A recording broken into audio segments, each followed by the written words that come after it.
जीतन राम मांझी के महागठबंधन छोड़ने के बाद कई खबरें बन रही है। उसी के नियमित अभी हम बात करने आए हैं बिहार सरकार के पूर्व मंत्री प्रोफेसर रामजतन सिन्हा जी से। इनका एक परिचय यह भी है कि पटना विश्वविद्यालय में लालू प्रसाद यादव को चुनाव हराए थे लगभग आधी सदी 50 साल पहले। पर अभी मैं बात करूंगा जीतन राम मांझी को लेकर।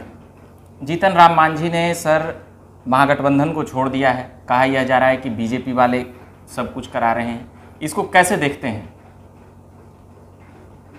जो महागठबंधन छोड़ने के पीछे जो जदयू का या जीतन राम मांझी जी की राजनीति है, उसका ज्ञान हमको नहीं है और उसके अंदरूनी मामले में हम जाना नहीं चाहते। नहीं, इतना ज़रूर कहेंगे कि ये सारा लोग जानता है कि नीतीश कुमार जी काफ़ी समझदार और होशियार हैं। जो भी निर्णय लिए होंगे उस सोच समझ के लिए होंगे।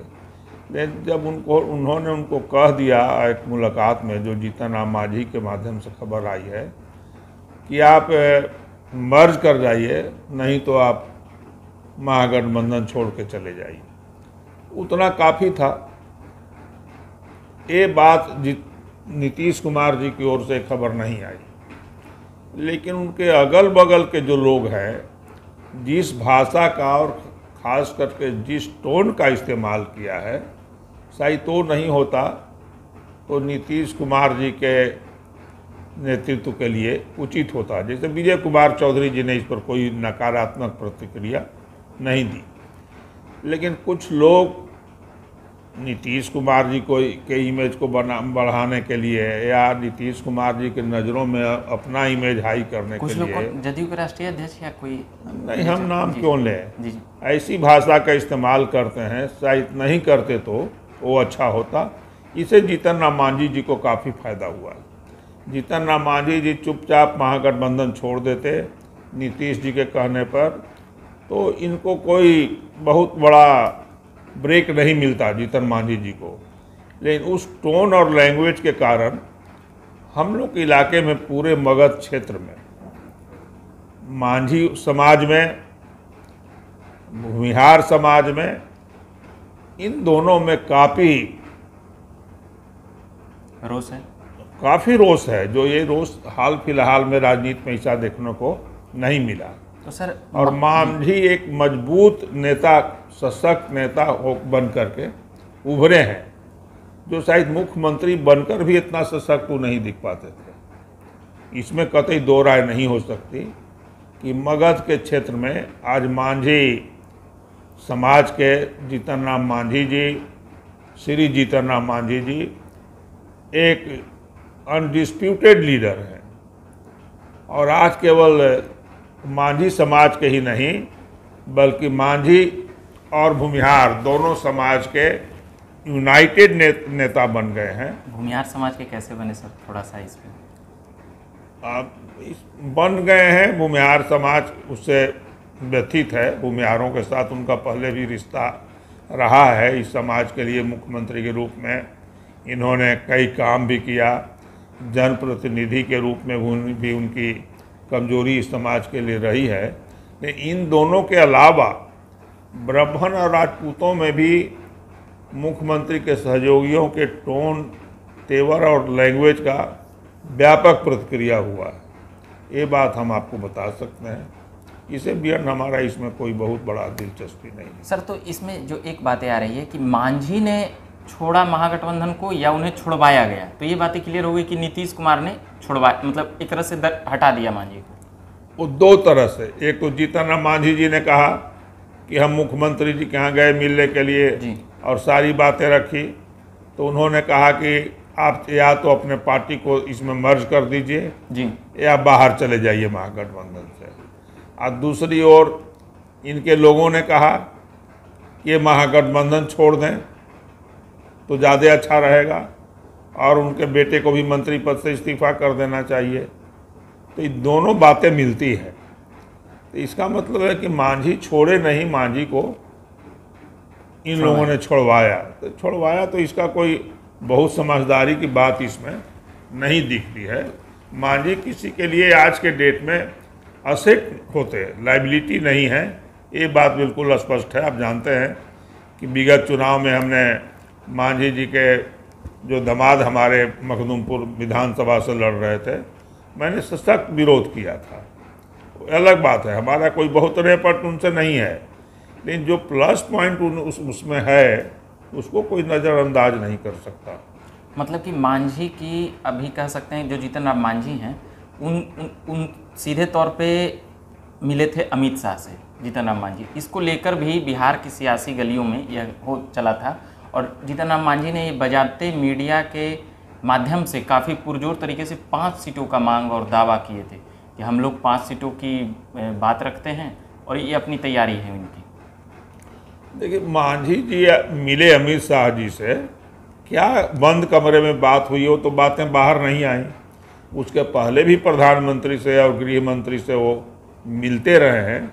उनका जो एक पब्लिक मैन का, बहुत मैच्योर पब्लिक मैन का होता है, उस तरह से इधर व्यवहार उनका हुआ है, जो मुख्यमंत्री तो काल में नहीं था। मुख्यमंत्री जी से भी मिलते रहे हैं, होम मिनिस्टर से, प्रधानमंत्री से मिलते रहे हैं, लेकिन उन्होंने कहा है कि मैंने शपथ खा लिया है कि हम नीतीश कुमार जी को नहीं छोड़ेंगे। और आज भी बोलते हैं कि नीतीश कुमार जी के प्रति मेरे मन में कोई दुराग्रह, कोई दुर्भावना नहीं है। जो लोग मेरे खिलाफ बोले हैं उनके प्रति भी मेरे मन में कोई दुराव और दुराग्रह नहीं है। तो ये सब तो जीतन मांझी का एक बहुत ही मैच्योर्ड स्टैंड है और हम समझते हैं कि यदि वो समझदारी से काम लिए, जल्दीबाजी में नहीं लिए, अपने प्लेटफॉर्म को मजबूत करते हैं और उसको फैलाव देते हैं, तो आगे आने वाले चुनाव में इनका काफ़ी महत्वपूर्ण भूमिका हो जाएगी। मांझी समाज में यह भी कहा जा रहा है कि मांझी का नेता जीतन राम मांझी हैं या और भी जो विधायक हैं, सांसद हैं, वो भी नेतृत्व कर रहे हैं। इसका हमारा ये कहना है जी कि कुर्मी के नेता नीतीश जी हैं जी, या और भी दूसरे पार्टी में जो सांसद और नेता हैं वो है, स्वाभाविक है नीतीश जी हैं जी। तो उसी तरह से मांझी समाज का तो अनडिस्प्यूटेड लीडर है।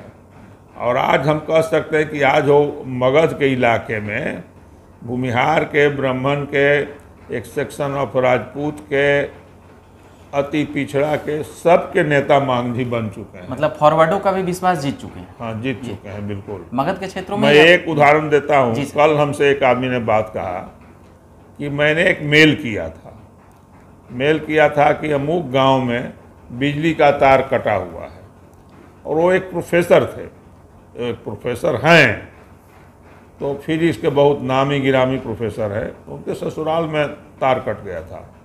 उन्होंने मांझी जी के मेल पर एक मेल भेज दिया और दूसरे दिन उनके ऑफिस से प्रिंसिपल सेक्रेटरी का मेल का जवाब आ गया कि आपका मेल प्राप्त हुआ है और इस पर कार्रवाई के लिए मुख्यमंत्री जी के निर्देशानुसार वहाँ के जो अधीक्षण अभियंता हैं उनको निर्देश दे दिया गया है। जिस समय उसका वो मेल आया उसी दिन शाम को वहाँ तार गिर गया, दूसरे दिन तार सब टंग भी गया और बिजली का लाइन आ गया। तो ये सब बात है तो मांझी जी के खाते में जाती है। उस इलाके में मुख्यमंत्री रहते हुए उसका पूरा इस्तेमाल किया है और काफ़ी काम किया है। मतलब मांझी जी तक एक बातें जाती है तो उसको करने के लिए वो तत्पर नज़र आ रहे हैं। ये बातें आपकी बिल्कुल तत्पर नज़र आते हैं। और ये तो हमेशा पहले भी, चाहे वो एस्टीमेट घोटाला की बात हो, शिक्षा का सवाल हो, शराब बंदी का सवाल हो, उस पर अपने मुखर और बेबाक बात रखते रहे हैं और मुख्यमंत्री के नेतृत्व में वो विश्वास भी प्रकट करते रहे हैं। अमित शाह और नरेंद्र मोदी जी से मिलते भी रहे हैं और मुख्यमंत्री को अपना नेता भी बताते रहे हैं। तो ये कोई बहुत बड़ी बात नहीं थी यदि वो पार्टी के अंदर है और घर के अंदर अपनी मांग उन्होंने रखा, तो मुख्यमंत्री को इतनी सलाहियत है या सलाहियत होनी चाहिए थी। उनको कॉन्फिडेंस भी लेते कि आपको 5 नहीं, हम 2 ही सीट देंगे, 3 ही सीट देंगे, उसके बदले में ये भरपाई करेंगे। कम से कम इतना तो है कि आप नहीं देते तो एक विभाग जो लघु सिंचाई था, लघु सिंचाई आप जानते हैं कि मध्य बिहार में लघु सिंचाई का सबसे बड़ा माध्यम है। आहर, पोखर, पईन, इसी के माध्यम से सिंचाई होता है। तो उसको छीन लेना मुख्यमंत्री के पूर्व मुख्यमंत्री के बेटे से, एक मंत्री वो कोई बहुत बड़ी बात माने अच्छी बात तो नहीं है, इसको इग्नोर कर सकते थे। इन सभी प्रकरण में अब ये बातें समझा जाए कि नीतीश कुमार को सीधे तौर पे नुकसान लगा है और बीजेपी को फायदा होता हुआ नजर आ रहा है कुछ प्रतिशत। बीजेपी को फायदा होगा कि नहीं तो समय बताएगा। इनको नुकसान नहीं, भारी नुकसान होगा मांझी जी के जाने से, हटने से, नीतीश जी को नहीं, इनके लोगों को मांझी जी पर प्रहार करने से भारी क्षति होगी और मुख्यमंत्री जी रियलाइज करेंगे जीवन में कभी न कभी कि वो घर में ही दुश्मन पाले हुए हैं। जी। और दलितों में भी अभी एक बात चली है कि इसमें सामने से बात आया है जो उनके बेटे से, जो अभी मंत्री थे 3 दिनों पहले, कि ये दलितों का अपमान एक तरह से किया गया कि पार्टी भी लेकर क्या दलित आहत हुए हैं? अगले 2-3 दिन में देखेंगे जी कि दलित जमात, चाहे वो चिराग पासवान हो, मीरा कुमार हो या जीतन राम मांझी हो, जी, तीनों को तीनों एक प्लेटफॉर्म पर दिखेंगे, ये मेरा अनुमान है जी। और ये अनुमान हम कह रहे हैं कि 2-3 दिनों में ही ये बात धीरे धीरे सतह पर आने लगेगी। या बड़ी बात कह रहे हैं सर, मतलब दलित एक तरह से गोलबंद होंगे नीतीश कुमार के खिलाफ, ये नीतीश कुमार के चहेतों के खिलाफ, जी, जिसका खमियाजा तो नीतीश कुमार को ही भुगतना पड़ेगा। जी। विजय चौधरी जी ने तो कोई प्रतिक्रिया नहीं दी, जी, वो भी लॉयल है नीतीश कुमार के। जी। लेकिन कुछ लोग हैं नीतीश कुमार जी के यहाँ अपना लॉयलिटी उनका पॉइंट बनाने के लिए जी करते रहते हैं। तो इसमें कहा जा सकता है कि विजय चौधरी राजनीति के एक कह सकते हैं खिलाड़ी, माहिर खिलाड़ी। प्रतिक्रिया नहीं किए, मैच्योर तो हैं ही। जी, जी। और हमारा तो आप जानते हैं नीतीश कुमार के प्रति हमको उन्होंने अपमानित किया, जी, फिर भी हमारे मन में उनके प्रति कोई कटुता नहीं है। हम इस्तीफा दिए उसी दिन, जो हमको बोल के भड़ास निकालना था निकाल लिया। नीतीश कुमार जी के राजनीति के शुरुआती दिनों से ही हमारे मन में कमजोरी रही है। इसको नहीं महसूस कर पाए तो हम उसको महसूस कराने के लिए मेरे अंदर कोई व्यग्रता नहीं है और उनके लोगों में मेरे प्रति प्रतिद्वंदिता की भावना थी, ईर्ष्या की भावना थी, तो उसको हम क्या कर सकते हैं। जी। तो चलिए अगले भाग में हम बात करेंगे, मगर इसमें हम मांझी से रिलेटेड बातें समझ रहे थे प्रोफेसर रामजतन सिन्हा सर से, पूर्व मंत्री रहे हैं। बाकी बिहार पॉलिटिकल अपडेट्स में हम लगातार खबरें लाते रहते हैं और भी खबरें लाते रहेंगे। आप बने रहिए। झकास भारत पेज पे आप जाकर फेसबुक पर देख सकते हैं, यूट्यूब पर देख सकते हैं, ट्विटर पर भी हमारी खबरें जाती है, बाकी इंस्टाग्राम तक भी हमारी पहुँचाने का प्रयास रहता है। बाकी धन्यवाद।